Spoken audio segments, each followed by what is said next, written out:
Welcome to Your College Bound Kid, a podcast for parents, college counselors, students, and anyone who wants a deep dive into the world of college admissions. I'm Mark Stucker, and I'm the founder and producer. Our mission is to make college knowledge available to all. We care deeply about your kid. We believe college is a match to be made and not a prize to be won. We believe in being genuine and transparent. We are committed to covering a variety of topics, including the tough subjects. Thanks to your generosity, we're committed to providing a minimum of 10 hours of fresh, commercial-free content every month, with episodes every Monday and Thursday. We have a variety of co-hosts because we believe and value diverse perspectives. You're our listening family, and we get great joy every time we meet with you, as we do our best to give you tools so your students can soar and reach their limitless potential. Good afternoon, friends. I had a sensational last 10 days. Plantation, Florida, Coral Gables, Florida, and in Boca Raton. But I'm back. The daffodils are blooming. And as much as I love traveling, home sweet home, the garden is here. Get out and do some gardening. And you know what? I kind of do not like recording from a hotel. It's just so many distractions. So it's nothing like being in your studio. Friends, I was going to take my monologue time today to share some highlights from this trip, but I've decided I'm going to kind of sprinkle those in throughout multiple episodes over the next several months. I will tell you a couple things. I spent 3.5 hours at the University of Miami, and I'm going to go old style college spotlight. That's right, where I tell you what I think of the strengths and weaknesses of a school, let you know the student I think will thrive at the U, which is the nickname for UM. And I'm going to record this in March, and you'll hear it in April. So that's my commitment to you. I was going to do Texas A&M first, but because I just visited the U, I'm going to do that one first and then get Texas A&M to you as far as old style spotlights, one that we haven't done in over a half a year, but you've asked for us to return to some of them. I spent 2.5 full days at Lynn University in Boca Raton, and you're going to hear an interview with Stephanie Papelio, the executive director of undergraduate admissions. And Lynn is as innovative a school as you're going to find in the country. So I'm looking forward to doing that interview. We've actually had it lined up even before this trip. So that's something you can look forward to. And I've also wanted to do an interview on transfers for 8 years. I've never done a transfer interview. I've got one lined up, and I'm doing much later this year with a few students who transferred to get a student's perspective. But also, the one I'm talking about is with like a transfer coordinator, transfer admissions specialist. I had one lined up with SLU, St. Louis University. But, one thing that can be frustrating in this is you have interviews all lined up and then people leave. I mean, I was supposed to do one with the University of Denver with Derek DeBose. And guess what? On my Miami trip, I'm at a counselor event and there's Derek DeBose. He's now at Miami Country Day School. So that can happen. But I spent some quality time with Rose, who is over transfer admissions at Lynn, and I want to do an interview with her as well as somebody from a much larger school. So Rose is already committed. I'm just going to work on coordinating that date and kind of let you hear transfers from the school perspective and then later from the student perspective. So that's something I'm pretty excited about and committed to getting to you in 2026. Even though it's going to be later in 2026. Okay, friends, on today's episode, I'm going to share an outstanding recommended resource for anyone who is either interested in selective schools or anyone who really likes to understand how the sausage is made, the nuances in college admissions that often go overlooked. And then we have a brand new interview for you, and it's an in-depth look at athletic recruiting with 4 different professionals. Experts in the world of athletic recruiting who work together in an organization called Student Athletic Advisors. Now, they spoke last Sunday to our Counselors Connect group. There were like 80-some counselors there for that. Got a great response. But I have also interviewed them. And for those of you who heard the Counselors Connect, this is different content than what they covered there. So the interview went over an hour and a half, and I'm going to let you hear the first 35 minutes today. And then you'll hear kind of the way we traditionally chunk it out in 20-minute segments for parts 2, 3, and 4. So it's going to run throughout the entire month of March.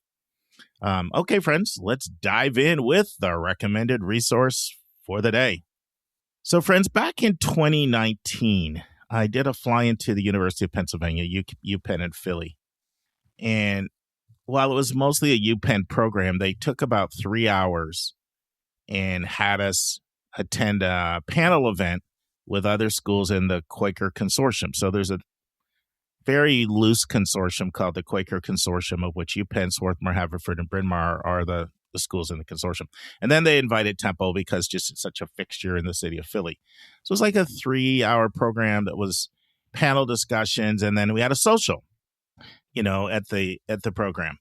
Now, the person who represented Swarthmore College wasn't Jim Bach. If you're a regular listener of our podcast, Jim Bach is the chief enrollment officer at Swarthmore, and I interviewed him on Your College Bound Kid podcast. If you're a regular listener, you heard that interview. It was up probably about a year ago. But it was Andrew Moe. He was the one who represented Swarthmore. Now, Andrew was the director of admissions at Swarthmore. I was very happy Andrew was there because he had really emerged as a national leader on how colleges have been neglecting rural students for so long. And he's providing a lot of training on how to be more effective for colleges at reaching rural students. And I'd been following him on that. He had such passion and conviction.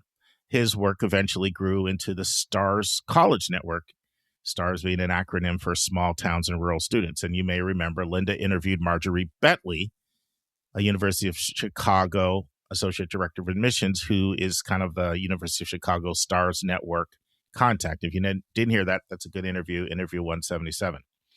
Now, fast forward a couple months ago, and a podcast listener, a dad named Chris from Ohio, he reaches out to me and he says, this guy, Andrew Hoffman's got some really good content on YouTube. I think you'll like it. Why don't you check it out? So I'm watching and thinking, boy, this guy looks really familiar, but I don't remember any Andrew Hoffman. Now, within 60 seconds, I knew his content was top-notch. Seriously, within 60 seconds. Now, mind you, he'd spent almost 15 years in admissions at Vanderbilt and Swarthmore, and that's fantastic training to do kind of sort of in-depth background stuff on how highly selective schools work, which is a lot of what he does. So I started watching more and more videos, and I just loved his nuance, his honesty, and his depth of insights. For example, something you've heard me say on this podcast before, he pointed out, that when it comes to demonstrated interest, if you use College Common Data Set, Section C7, you'll find some schools are not always completely honest. He even mentioned some of the schools that on that form indicate that they don't use demonstrated interest that much, but any of us kind of doing this work know that they really do. That's just an example. Or another example, those of us who've been doing this work for a while, well, I'm going to get really transparent with you guys here. I'll be honest, Vanderbilt is a fantastic school, but it's really ticked off a lot of college counselors over the years because it was pretty obvious that they were really trying to build their brand by trying to have outrageously high test scores. Like, I felt maybe they were trying to compete to have the highest test scores in the country. Now, they never said that, but I'll put it this way. There's a score that you could send to the overwhelming majority of the Ivy League, and they would be perfectly fine with it. And Vanderbilt was telling us on the college counseling side that's not good enough. So it really really peeved a lot of us. So on one of his videos, he even made a statement that I was at Vanderbilt and we were like notorious for like really wanting very, very high test scores. So he just kind of has an honesty and depth of insight. Anyway, I watched about 15 to 20 of his videos and honestly haven't seen a single one that wasn't very good. Not a single one. And about 2 months ago, I sent out a text message into a group of some of our co-hosts in this text message group that we blow each other's phone up all day. And I sent out a message that said, hey, you guys, I want you to check out this video. There's this guy on YouTube who's producing, honestly, the best content that I've seen for admission to highly selective schools. And I put it out there and I sent a message. And then one of the co-hosts said, that's Andrew Moe. he got married and changed his name from Andrew Moe to Andrew Hoffman. And then the co-host looked at the content I said and said, that's Andrew. He's always coming up with some idea and doing it so well that he makes the rest of us look bad. But I say that just as a compliment to the quality of his work. And he's not giving me a penny to say this. I don't think he even remembers me, honestly. We met briefly in 2019. I do plan on asking now Andrew Hoffman to come on the podcast and share the wealth of his wisdom with you in an in-depth interview that would be really great because he can really go deep. And you guys know I love that. Well, anyway, I watched a brand new video that he just dropped today. His videos are usually like 10 to 15 minutes, but this one is like 23 minutes. And it was stupendous, which is not unusual because most of his content really is. But I want to bring it to your attention because I think it's really relevant for you understanding what schools are doing right now. So this video it's called Inside Class Shaping How Elite Colleges Finalize Admissions Decisions. And it goes into like what's going right now in highly selective private schools in particular. And he describes stuff that's kind of seldom talked about, in terms of like how the shaping process really works. I was actually looking at doing an in-depth interview on this podcast and how the shaping process really works. But gee, this video is like so good. I feel like this is like what I would have wanted to cover with you guys. So I'm going to put the link in the show notes. And I want to encourage you to check out his outstanding content. I don't want to be that podcast that just talks about our own content all the time. Like when there's other fantastic resources out there, I want to make sure that you guys are exposed to them. And this is as good a resource as I have found at explaining how highly selective admissions works and how decisions are made. So not only check out this video, but check out a bunch of his other content. And I'm going to reach out to him in the next 7 days, and hopefully we'll have him on here and you can hear from him directly. And maybe I'll even ask you to send in some of your questions directly, and I'll see if he'll field them for us. All right, friends, let's transition to a brand new interview. It's one I did with 4 different people. Very excited about this interview. 2 women, Katie and Amy. 2 men, Joe and Reid, from 3 states, California, Texas, and Georgia. 2 former college coaches, 2 former college athletes. And we do a really deep dive on athletic recruiting and the process. And we give your students tips about what they need to know if you want to play a sport in college at the varsity level. We cover D1, D2, D3, NAIA. And friends, there are some parts of this college process that are very complex. One of them is, how does the money work? That's why I've probably done 8 to 10 interviews on this podcast on how the money works, some component of how the money works. And I have more lined up because that process is really, really, actually, that's not even counting the 4 I've done on outside scholarships now. So it's probably like 12 I've done just on how the money works. And this is the 4th time we're doing a deep dive on athletics, and I already have somebody committed to do another deep dive. But if you want to know the content that we've already covered, check out interview 120, interview 126, and interview 206. Once again, that's interview, not episode. So that will take you right to our website where you can hear the entire, they're normally between 1 and 2 hours, but the entire interview in its entirety without having to jump around part 1, part 2, part 3. So those interviews plus this one give you about 7 hours of content if you want to understand athletic recruiting. But to be honest, even with 7 hours of content, we're just scratching the surface because it's complex. But this interview really does answer some very important questions that are foundational for your understanding of how athletic recruiting works. For example, how do I know what level I can play at? How do I know if a coach is truly interested in me? And how do I communicate effectively with the college I'm interested in? And we've never done one with 4 perspectives all on one episode. So without any further ado, let's hear from Katie, Amy, Joe, and Reid, student athletic advisors. And now this week's interview with a special guest.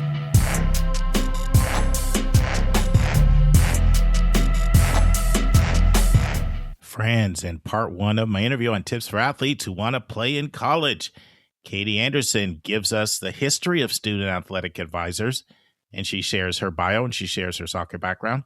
Joe Slater gives us his bio, he shares his baseball background. Amy Bryant gives her bio and shares her tennis and soccer background. Reid Meyer gives his background and shares his baseball background.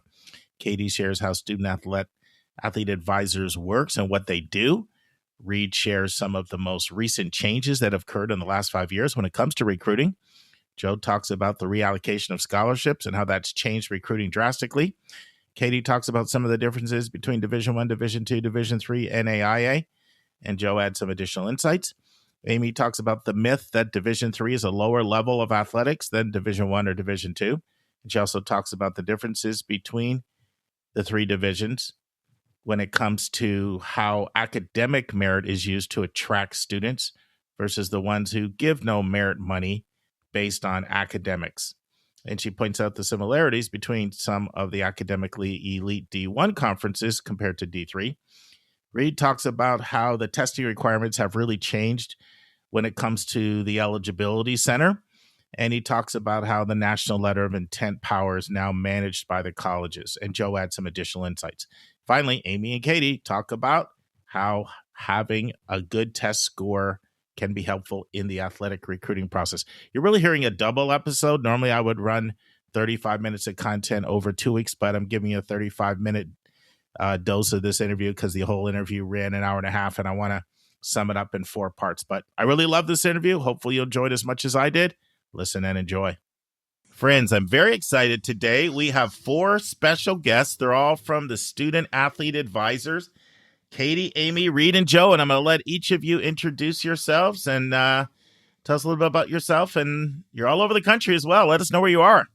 All right. Thank you. I'll start it off. My name is Katie Anderson. I am based in Dana Point, California, so Orange County, for those of you who are familiar with it. I have been a college counselor since 2013. I co-founded the Student Athlete Advisors back in 2015 with David Steckel. For those of you who have been around for a while, unfortunately, David passed away from COVID. So fast forward about a year or so, and I invited Joe, Reid, and Amy to join me because I really felt like they all had a fabulous, different variety of backgrounds, coaching perspectives, player perspectives, and we're all college counselors who specialize in athletics. I was an athlete in college. I played soccer at Duke University back in the 80s, and that's kind of how I got into this business in the first place. Great. Who's next? I'll go. My name is Joe Slater. I am an counselor out in Sacramento, California, so Northern California. I come into this world through coaching. I was a baseball player in college here at Sonoma State University, a Division II school in Northern California.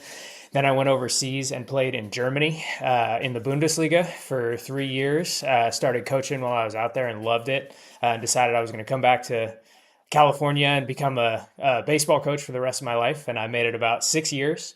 I was at a junior college and then 2 Division I schools, University of San Francisco and University of the Pacific.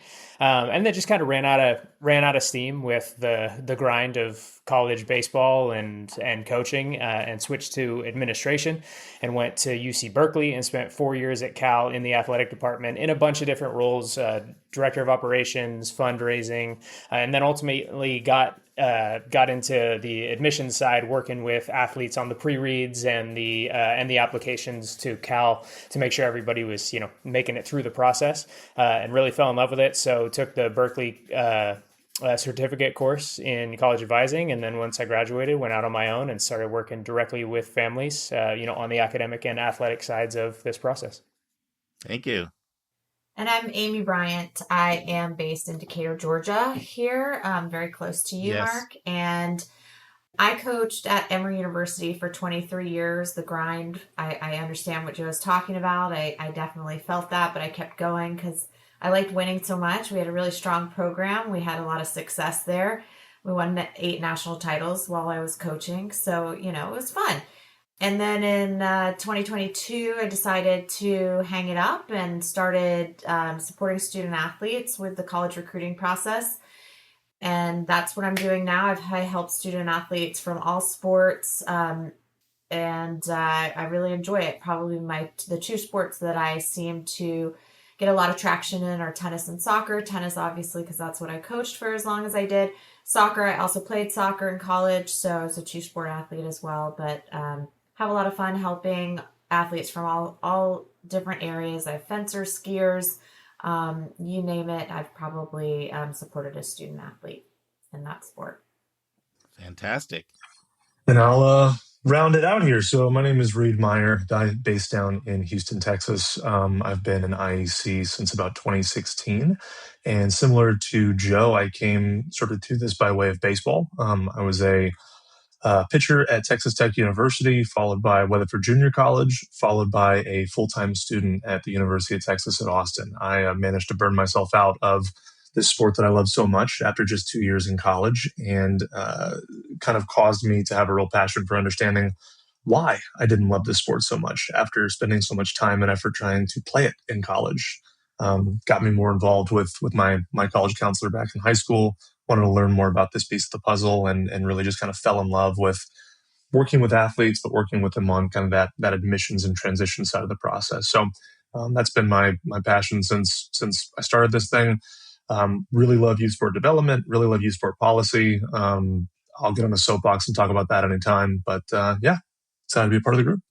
So thank you guys for coming. And before we get into some questions, maybe Katie, you can talk a little bit about sort of how Student Athlete Advisors works, because you all individually have your own counseling load, but yet you also sort of collaborate. So do you want to maybe share that? Sure, absolutely. And I love this question because I've been asked about it in many of the professional development circles as I've spoken at various conferences, and people wondering how it is we formed our group as other counselors are similar, interested in doing the similar thing. So this officially is my business. My name is the one associated with it. I formed it together with David Steckel.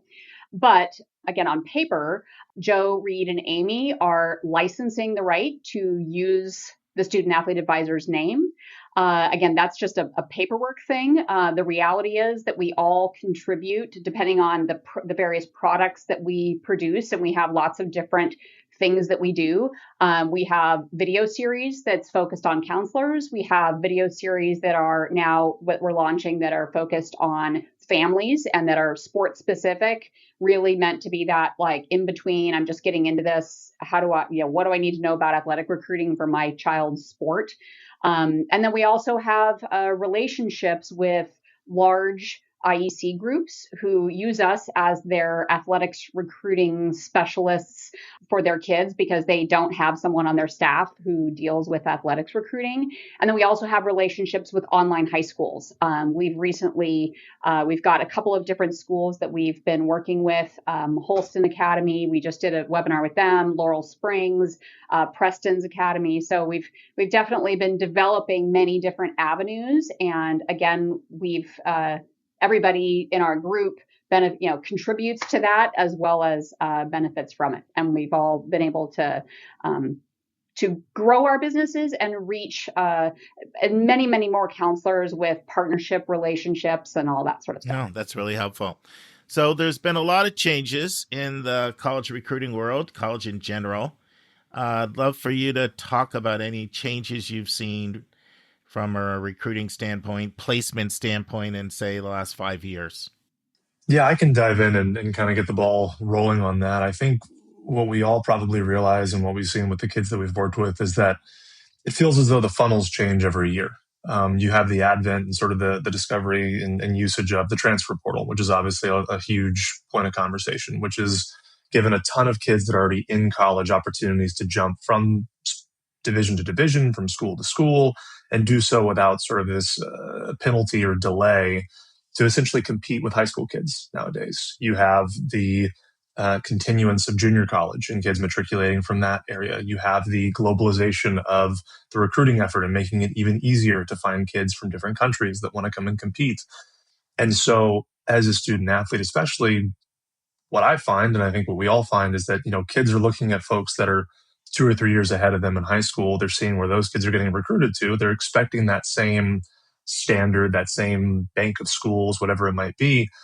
And we're getting to a point nowadays in college sports where you can't necessarily compare apples to apples in that sense. You don't know what a school's roster is going to look like year over year. There's not this same kind of expected trajectory of, okay, we're going to take this many high school kids. It's going to be this many kids that we're going to get from junior college. It's all a little bit cattywampus, for lack of a better term. And so based on each school, based on each coach's preferences, and really just what the market, quote unquote, looks like on a year-to-year basis, you're going to have kids that are going to have opportunities at different places that may not necessarily match up exactly what you're expecting them to match up to based on what you've seen in your area, based on what you've seen with other kids that are getting recruited in your same space. And it does create a bit more of confusion in that process. And so I think just to start it off, the number of funnels and the size of funnels that you're competing with as a high school kid nowadays is vastly different than it was 3 to 5 years ago.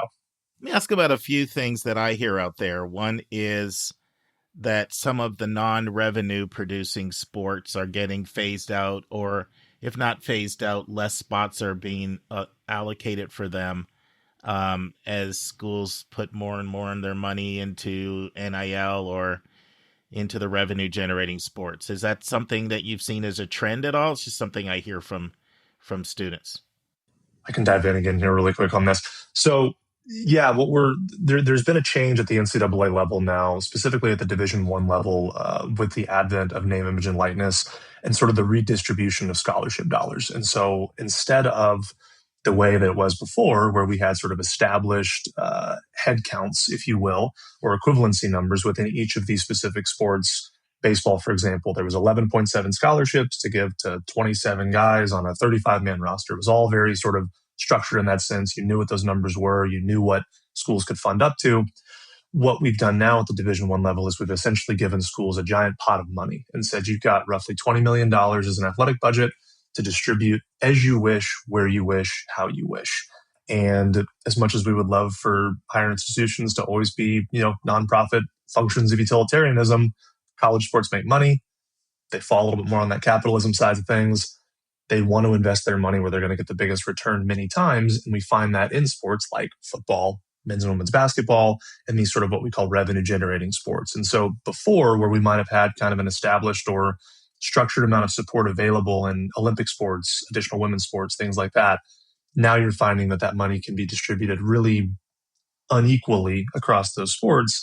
And so you will have scenarios where the football and the basketball team make up close to 90% of that budget, and then everybody else kind of gets everything else. And so the amount of money available at the Division I level can be quite different based on what schools are prioritizing and where they're choosing to put that funding.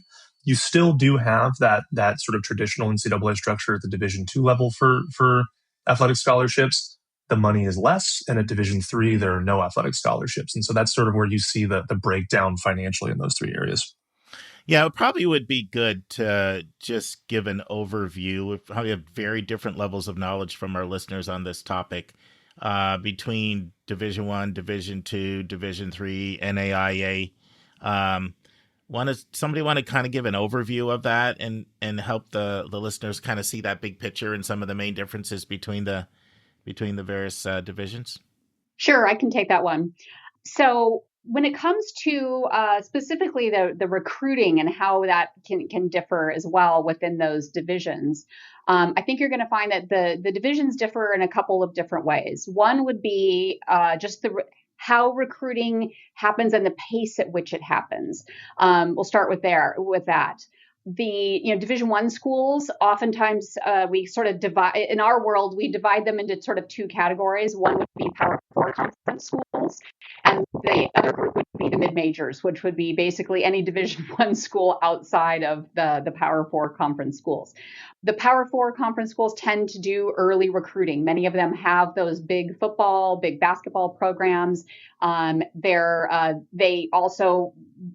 of them have also top athletics programs across the board, so they can go out and they can do that early recruiting. They might be looking at kids, and to say that they're looking at kids as early as freshman and sophomore year in high school, they may not, according to the rules, be able to talk to them yet officially, but they would certainly have their eyes on them, and they have the staff to be able to do that. Whereas I think timeline on recruiting for Division II schools, you would find that or I'll say the Division I mid-majors might have a little bit more, second semester, sophomore years when they might start to really look at kids a little more seriously, and then throughout junior year, and really like to have their roster, their ideal roster opportunities kind of wrapped up by the end of junior year and into the fall of senior year.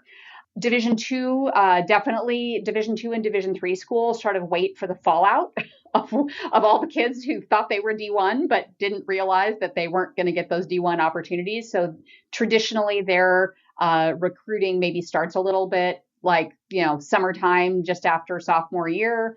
Again, their staffs tend to be a little, bit smaller, and, recruiting, again, happens just a little bit later. Top ranked D3 programs might have, a little bit of an early start with second semester sophomore year. And again, the rest of Division 3 sort of waits for the fallout. So again, depending on which types of schools the student athlete is interested in, just realizing that, starting early in this process can be a benefit. But you have to be patient with it because many coaches just aren't ready yet to do their recruiting, depending on the sport, depending on what season it's in, and depending on, how old you are. Other types of questions that we get around, differences in these conferences would be things like, the coach's influence in admissions.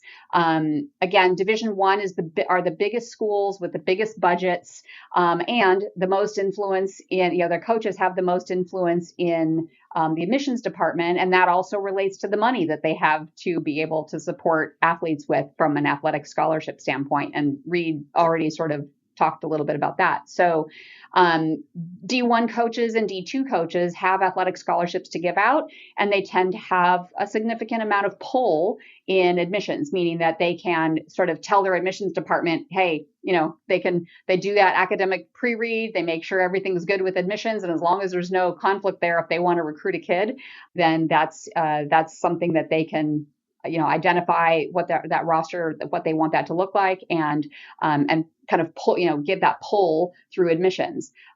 Division 3 schools have a little bit different scenario. Oftentimes, again, there are certain schools and certain sports where you may find that coaches have slots, and they can, as best as they can, say to a recruit that they really want to give one of those, if they can recruit 5 students, they might have 2 slots where they can kind of say, I really want this kid to fill that slot. Again, I would say a general rule across the board would be make sure your Division 3 student is a good academic and financial fit with those institutions, because we see it all the time where, especially on the financial side, a family is really excited about the opportunity and then finds out that they have no merit aid because they don't have athletics aid in Division 3, have no merit aid to give, and therefore they can't actually afford to go to that school. So really, ideally in Division 3, you want your student athlete to know that the coaches may have some pull, but not nearly the same as a Division 1 or Division 2,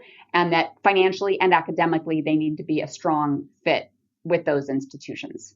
So those are generally, and I will also just mention that, like I mentioned, D1 schools are the biggest, the brand names that, a lot of families recognize. Division 2 schools are often, some privates in that group, but oftentimes public schools. And here in the Western United States, the Western Undergraduate Exchange is kind of filled with a lot of D2 schools. Division 3 schools tend to be small privates, although you've got sort of the random UC Santa Cruz and NYU that don't exactly fit that model, but for the most part, small private institutions, lower budgets, more regional play, shorter schedules, and that kind of thing. And then NAIA, just to mention that, also similar academic, sort of mid-tier academics that sort of match up with Division 2 academically. And they're, NAIA schools are all over the country and mostly small private and oftentimes religious, but not always. So you've got lots of 4-year options if you're looking to kind of cast a wide net. And if I could just also jump in a little bit, I think one thing that we all like to get across is that the level of play is not segmented into Division 1, Division 2, Division 3. Amy can speak to the quality of, Division 3, especially at those higher level institutions like, an Emory Tennis going, and I bet they would stack up very well, in Division 1, against any of those teams. To me, one of the biggest differences is just the time commitment and the amount of ownership over the athletes from the team between those two. And it really, I mean, Division I, just experiencing it from a coaching standpoint, the travel is one of the biggest things. I remember my first experience of Division I was at University of San Francisco. We went weeks 1 through 4 of the season at Texas Tech, at Tulane, at University of New Mexico, and then home for our first series. And we had Tuesday games in between those. And I mean, like, the amount of class that the kids were able to go to during that stretch was minuscule. And and now, especially with these divisions, you look at the ACC and the Big Ten, spanning from Oregon and Washington to New Jersey and Maryland, and looking at the schedules that the different teams have to go through to make those travel work, and it's incredible. So, Division I is just the amount of time that is required is so high. Division II and Division III are a little bit more regional and a little bit more controlled for the amount of time that the student athletes have to play and practice. But that doesn't mean that the quality of play is necessarily lower. Thank you for that. Can you speak to a real common misperception that I know is out there? So, people will hear that Division III doesn't have scholarships, and then some people immediately get turned off. But can you talk about the difference between a Division III school that may give no merit money and is exclusively need-based versus a Division III school that may have academic merit and may be able to use academic merit coupled with the student's athletic performance to still end up in a pretty decent financial package for a family that can't afford to pay full sticker? Because I know that's a common perception, right? Oh, Division III. No. In fact, my daughter played high-level travel, and this would be a thing. People would say, oh, I can't do D3. There's like no scholarship money, not realizing that they still might get a really good package from a D3 school, either need-based or academic merit. Anybody want to speak to that? Yeah, I'll take that for sure. Yeah, I mean, there's this misconception that, Joe talked about, that the level is less in Division III, which is, not true. Certainly, I think it's important to remember that there are about 450 schools in Division III. So it is the largest division. So you do have a wide spread of talent that exists, but at the top levels of Division III, I think most programs are competitive with some mid-major D1s and, similar like top 10, top 20, maybe D2 schools. In terms of the money, you're going to find a wide range of options as well in Division III. So generally speaking, the schools that don't rely on athletics as an enrollment driver, those schools don't give merit aid or don't give very much merit aid. And what I mean by an enrollment driver, for any families that are listening, I mean, if they don't need athletes to fill seats or to fill seats in the classroom, fill beds in their dorms, if they don't need those, then they don't have any reason to give any discounts, for example, on their tuition prices. So the most selective schools that we see in Division III, they just don't have to give out any money. And they might have, a very selective scholars program, but it's really elite and very difficult to be awarded that money. Now, if you go maybe a tier down and in the rankings, and again, I use the word rankings to associate with the academic level of the school or the perceived academic level of the school, because they're all wonderful schools. You can get a great education anywhere. And research has proven that doesn't matter what the ranking of the school is, you can still go and be successful. But in any case, if you were to step back a little, maybe don't look at the top 20 ranked schools in Division III. Those are the schools that are giving money to their students because they need to fill seats. They are not allowed to provide this merit based on a student's athletic ability. However, that's completely against NCAA Division III rules. So these are merit-based scholarships that are given out to students and student athletes alike. However, if a student athlete is recruited, they might be able to find out that they're getting that money a little bit sooner than a typical student would, because they don't have that connection with the admissions office that a coach provides.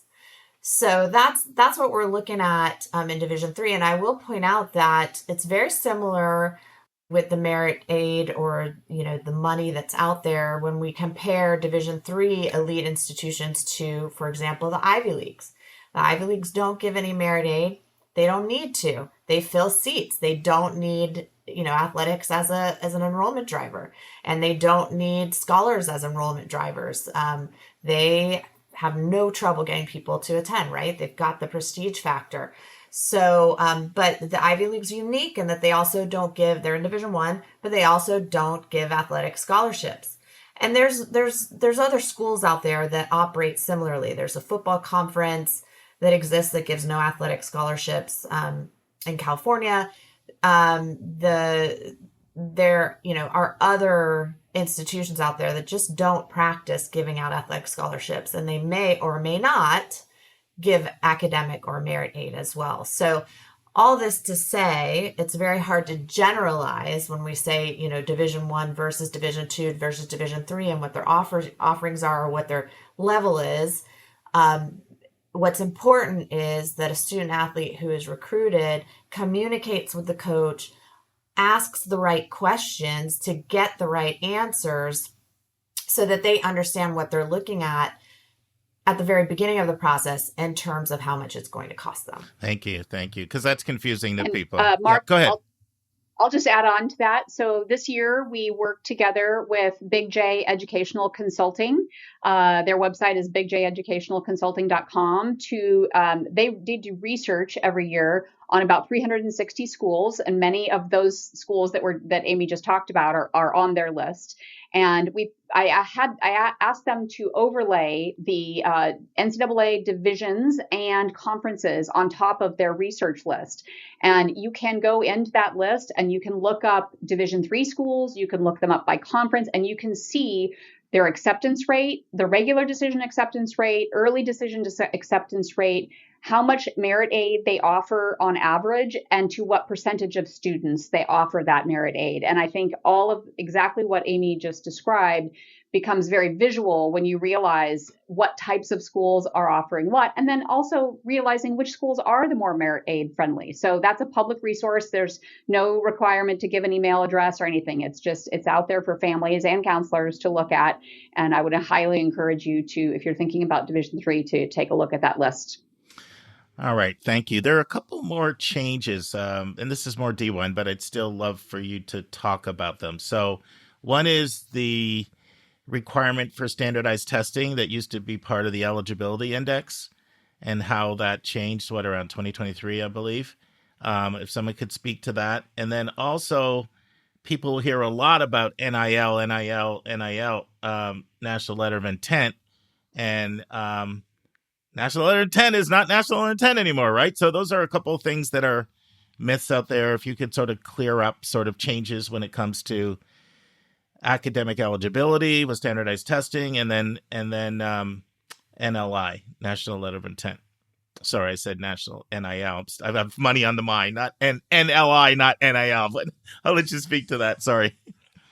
I can kick this one off and let my colleagues expand. The testing requirement in the NCAA Eligibility Center, which is the eligibility center that all student athletes have to go through to be eligible to compete at Division I, Division II level, and then there's the essentially registering for Division III. The testing portion kind of went by way of the dinosaur in conjunction with COVID. As many schools were moving to test optional, the NCAA was trying to sort of adapt along with those schools. There were a lot of kids that didn't have access to testing. And I think what they found was similar to what a lot of schools found, which was they can garner a lot from the other eligibility standards that they still have required, which is a 2.3 GPA, along with a series of classes that must be taken in high school in order to be eligible to compete. So from a testing standpoint, best I can tell, they pulled that away during COVID, kind of realized that they could get what they needed from an eligibility standpoint with these other metrics they had, and decided to just keep that sort of additional block, if you will, off of the eligibility center for the NCAA. So That's kind of the testing piece of it. The other side, the National Letter of Intent, has now, the power of the National Letter of Intent has now been given effectively to the schools. So they now have athletics aid agreements that they will provide to students. And in a lot of form and function, it looks very similar to what a National Letter of Intent is. A lot of those timelines are lined up, the way that the structure and the understanding, the binding agreement, the ways in which you can exit out of the agreement are all quite similar to a National Letter of Intent. It just is now housed under the schools themselves, as opposed to the NLI body sort of managing that in a universal space. So I'll let anybody else that wants to kind of expand on that do so, but that's kind of the 10,000 foot view. I would say on the testing side, the NCAA for eligibility doesn't require it anymore, like Reid said, and I would be shocked if they ever, brought that back. But that doesn't mean that it's not super important for student athletes who want to get recruited to take the test and potentially do well on the test. Because there are still a lot of schools that are going to require it. And even though, it's not needed for eligibility, like it is still needed if you want to play, at an Ivy League school, at a big Southern school, anything like that. And, when it comes to academics, the message is generally just like, the better you do, the more options you're going to have to get recruited. And the thing that I hate to see the most in the world is a student athlete get seen by a coach who likes them and wants to talk to them and wants to potentially recruit them, and then finds out that their academics, either test score or grades, are not up to par, and they hear from the coach that says, "Hey, sorry, we can't work with you, even though we liked you. We can't work with you," and it's just devastating to see that, and so taking the test seriously, doing it early in the process. For a student athlete is a really, really good idea if you want to give yourself as many good options as you possibly can. It may be that you ultimately decide to only apply to test optional schools. But like Joe said, taking the test, having a score that you can share with coaches can help to make that decision and choose the option that's best for you. There are schools that are still test optional where the coach will ask for the score. And when they present a student athlete's case to the admissions office, they will present a standardized test score as part of the student athlete's academic profile. And, that it's just an extra piece of information that can help when they're considering your rigor, when they're considering your grades, when they're considering your test scores, they're considering you as a whole person. The more pieces of information you can share, the better. All right. And I'll just add on to that for a second regarding the timing of testing, because both Joe and Amy have mentioned the fact that doing it early is important. Having a test score you're happy with, again, that, sometimes you don't know, these schools kind of come out of nowhere in the spring of your junior year. But generally having a test score you're happy with by the end of your junior year makes it a lot easier for a coach who wants to do an academic pre-read on you over the summer, maybe June, July between your junior and senior year. If you've got that number already locked in and you're happy with it and it's appropriate for the types of schools that you are approaching or that are interested in recruiting you, that can just make the process go more smoothly for you as a recruit. There's nothing worse, and I've seen it happen where kids are waiting because they have to retake the test in the fall, and other kids got in line first with admissions with the coach because they had it all wrapped up with a bow, right? And it just makes it so much smoother for the coach to be able to do that academic pre-read, present their transcript, their test scores, their senior year classes. At some schools, like at Johns Hopkins, for example, I've had coaches request essays, request a full student resume, not just an athletic resume. Having that all prepared for that timing just makes it easier for everyone. Certainly, that doesn't mean that it's the end of the road if you don't have that in time, but it just makes it easier. No, thank you for that. Friends, this concludes part 1 of the interview on tips for athletes who want to play in college. Hopefully join us next week for part 2. On Thursday's episode, Hillary will join me and answer a question from a listener who wants to know, how can I tell if a college has a commuter culture? Next, Stephen Bird from New America will continue to share his research on how colleges are saddling low-income students with expensive parent loans. Finally, Susan Tree will join me for the final part of our interview with Kelly Walter, who is in year 45 at Boston University, and she helps us to understand Boston University. Friends, there are a few things that I've learned in year 9 about effective communication. One is that an effective analogy, if told well, is priceless. A picture truly is worth 1,000 words. And another thing is that repetition is effective. It penetrates and sticks. And it's March 1st, friends. This means we're 2 months away from when decisions need to be made. May 1st, National Candidate Reply Day, Decision Day. For seniors. And seniors, as well as parents of seniors, you're going to have a lot of voices in your ear telling you, if you're a parent, what they think your student should do. If you're a student, telling you what they think you should do.